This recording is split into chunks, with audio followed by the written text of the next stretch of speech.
오늘 우리에게 주시는 하나님 말씀 함께 봅니다. 오늘 우리에게 주시는 하나님 말씀은 출애굽기 23장 18절 19절입니다. 그러면 다 함께 읽습니다. 너는 내 제물의 피를 유기병과 함께 드리지 말며 내 절기 제물의 기름을 아침까지 남겨두지 말지니라. 내 토지에서 처음 거둔 열매의 가장 좋은 것을 가져다가 너의 하나님 여호와의 전에 드릴지니라. 너는 염소 새끼를 그 어미의 젖으로 삼지 말지니라. 아멘. 오늘 말씀의 제목은 제물의 관리입니다. 그러면 본문의 말씀을 통해 함께 은혜 나누도록 하겠습니다. 오늘 말씀은 너는 내 제물의 피를 유기병과 함께 드리지 말라 하는 말씀으로 시작을 하고 있습니다. 여기서 이제 제물의 피를 드리지 말라는 그 말씀은 히브리어에 의거해서 정확하게 다시 한번 번역을 한다면 내 제물의 피를 희생 제물로 드리지 말라는 말씀입니다. 더 정확하게 번역한다면 내 희생 제물의 피를 희생 제물로 드리지 말라는 그런 말씀입니다. 희생 제물은 짐승을 죽이는 겁니다. 그리고 그 짐승에서 피를 받아서 그 피를 제단 뿔에 뿌리든지 바르든지 제단 주위에 또 이제 뿌리든지 하는 이제 내에 쓰이는 것이 바로 희생 제물의 피입니다. 이 희생 제물은 제물 가운데서 가장 중요한 것으로 여겨지고 있습니다. 왜냐하면 구약 성경에서 피는 생명으로 여겨지기 때문에 그렇습니다. 그래서 피를 뺀다라고 하는 것은 곧 죽인다고 하는 뜻인데, 이렇게 살아있는 짐승을 죽이는 것은 사람이 죄로 말미암아 죽을 수밖에 없는데, 그 죽을 수밖에 없는 사람을 살릴 수 있는 것이 생명이라는 겁니다. 피라는 겁니다. 그래서 피를 흘려야만 그 사람이 살 수 있다. 역설적인 것인데, 내가 죽어야 되는데 나를 대신해서 짐승이 피를 흘려 죽었는데, 그래서 이제 그 짐승의 피를 제단에 뿌리게 되어 있는 것입니다. 자, 그런데 이 제물의 피를 유기병과 함께 드리지 말라고 이제 말씀하고 있는 것입니다.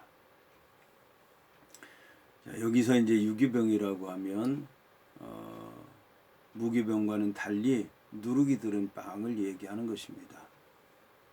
누룩이 든 유기병은 평상시에는 먹을 수 있는 것이지만 여호와 하나님 앞에 드리게 될 때는 그 무교병을 드려야 되는 것이고, 그리고 그 무교병을 드릴 때는 무교병을 먹어야 되는 것입니다. 그런데 특히 이제 이 제물의 피를 드릴 때는 죄 용서함 때문에 드리는 것이기 때문에 유기병을 드려서는 안 된다는 것입니다. 유기병은 감사와 기쁨과 은혜가 넘치는 것을 이제 의미하고 있습니다. 그런데 이 감사와 은혜, 기쁨이 넘치는 것은 속죄함을 받은 이후에 일어나는 것입니다. 그래서 속죄함을 받기 위해서 드리는 제물의 피, 그 제물의 피를 드릴 때는 그 유기병을 드려서도 안 되고 유기병을 먹어서도 안 된다는 것입니다. 그래서 이제 내 제물의 피를 유기병과 함께 드리지 말라는 것입니다. 그래서 속죄함을 받기 위해서 드리는 희생 제사의 피와 함께 희생 제사의 피를 드린 이후에 먹어야 되는 유기병과 함께 드려서는 안 된다는 것입니다. 그러니까 희생 제사의 피를 드리고 제사함 받고 용서함 받고 그리고 난 다음에 기쁨과 감사와 은혜가 넘쳐서 유기병을 드리는 건 상관이 없겠지만, 먼저 드린다든지 함께 드린다든지 그런 일이 있어서는 안 된다라고 하는 것입니다. 속죄함과 또 죄의 상징이 되는 그런 희생의 피와 유기병을 함께 드려서는 안 된다는 것입니다. 이것은 결국 이제 속죄함 받은 것을 무효화시킨다고 하는 겁니다. 속죄함 받는 게 아무 의미가 없다는 것입니다. 죄와 속죄가 함께할 수 없다라고 하는 것을 얘기하는 것입니다. 그 다음에 나오는 말씀은 내 절기 제물의 기름을 아침까지 남겨두지 말라는 그런 말씀입니다. 제물 가운데서 가장 중요한 것이 있다면 희생의 피와 기름이라고 얘기할 수 있습니다. 희생의 피는 죄를 지은 사람, 죽을 수밖에 없는 죄를 지은 사람, 죽을 수밖에 없는 죄를 지은 사람이 살 수 있는 길, 그것이 바로 피인 것이고 제물의 피인 것이고 또 여호와 하나님께서 가장 기뻐하시는 것이 기름이라고 하는 것입니다. 그런데 여호와 하나님께서 가장 기뻐하시는 이 기름을 아침까지 남겨두어서는 안 된다는 말씀입니다. 아침까지 남겨두지 말라는 말씀은 여호와 하나님 앞에 제사를 드릴 때에 그 다른 제사에 드려지는 제물과 똑같이 기름을 불살라야 된다는 그런 말씀인 것입니다. 이것은 이제 이스라엘 백성들이 주로 드리는 제사가 이제 저녁 제사라고 하는 것을 알 수가 있습니다. 그러니까 저녁에 드려진 제사, 그 제사의 제물이 다 탈 때에 기름도 같이 타도록 해야 된다는 말씀입니다. 그런데 이 기름이 아침까지 남는다는 얘기는 놀라운 얘기입니다. 왜냐하면 제물 가운데 가장 먼저 타는 것이 기름이기 때문에 그렇습니다. 그런데 제물 가운데 가장 먼저 탈 수밖에 없는 이 기름이 다른 건 다 탔는데도 불구하고 아침까지 남겨져 있다고 하는 것, 그게 이제 놀라운 일이라고 하는 것입니다. 그러면 왜 저녁 제물에 다 타서 없어져야 될 기름, 제일 먼저 타서 없어질 수밖에 없는 기름, 이 하나님께서 가장 기뻐하시는 기름을 왜 아침까지 남겨둘까요?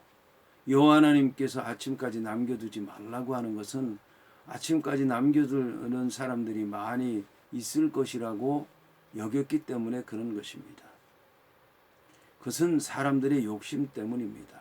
다시 말씀드리면 여호와 하나님께서 무엇을 가장 기뻐하시나 보니까 기름인 거예요. 근데 기름을 태우다 보니까 가장 먼저 타는 거예요. 그러니까 여호와 하나님께서 기뻐하시는 기름이 가장 타면 기뻐해야 돼요. 빨리 타도록 해야 돼요. 여호와 하나님께 빨리 상달되도록 해야 돼요. 그런데 여호와 하나님께서 기뻐하시는 것이면 그게 나에게 큰 복이 되겠지. 그럼 오랫동안 갖고 있어야지. 그러면 여호와 하나님께서 오랫동안 나에게 복을 주시겠지라는 생각을 가지고 아침까지 그 기름을 간직하고 있는 것입니다. 이것은 여호와 하나님을 위한 것이라고 할 수 없는 것이고 나를 위한 것입니다. 제물을 받으시는 여호와 하나님을 위한 것이 아니라 제물을 드리는 나를 위한 것입니다. 이것을 여호와 하나님께서 받으실 리가 없는 겁니다. 그런데도 불구하고 아침까지 남겨두는 사람들이 있었다고 하는 것입니다. 인간의 욕심인 것입니다. 복을 받을 수 있는 길을 알면서도 자신의 욕심을 따라 제사를 드리다 보니까 그게 막혀지고 끊어지고 거부되는데도 불구하고 그 짓을 하고 있는 것입니다. 그것은 하나님의 말씀에 귀를 기울이기보다는 내 생각, 내 뜻, 내 고집에 집착해서 이런 어리석은 짓을 하고 있다라고 하는 것입니다. 그러므로 여호와 하나님께서는 이제 제물의 기름을 아침까지 남겨두지 말라고 말씀하고 있습니다. 여기서 이 기름에 대해서 여호와 하나님께서는 내 절기 제물의 기름이라고 말씀하고 있습니다. 이 절기는 내 절기고 이 제물은 내 제물이고 이 기름은 내 기름이다. 왜 이 기름을 남겨두냐?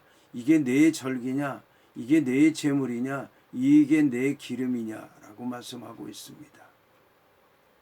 그 다음에 나오는 말씀은 네 토지에서 처음 거둔 열매에 가장 좋은 것을 가져다가 너의 하나님 여호와의 전에 드리라고 말씀하고 있습니다. 여기에서 여호와 하나님께서는 토지에 대해서 네 토지라고 말씀하고 있습니다. 처음 거둔 열매에 대해서 네가 처음 거둔 열매라고 말씀하고 있습니다. 가장 좋은 것에 대해서 내가 거둔 것에 가장 좋은 것이라고 말씀하고 있습니다. 그런데 이것을 여호와의 전에 드리라고 하는 것입니다. 그런데 놀라운 것은 이 여호와가 너의 하나님이라고 하는 것입니다. 그러니까 토지도 내 것이고 처음 거둔 열매도 내 것이고 가장 좋은 것도 내 것이지만 너는 내 것이라는 겁니다. 너는 너의 하나님 내 것이라는 거예요.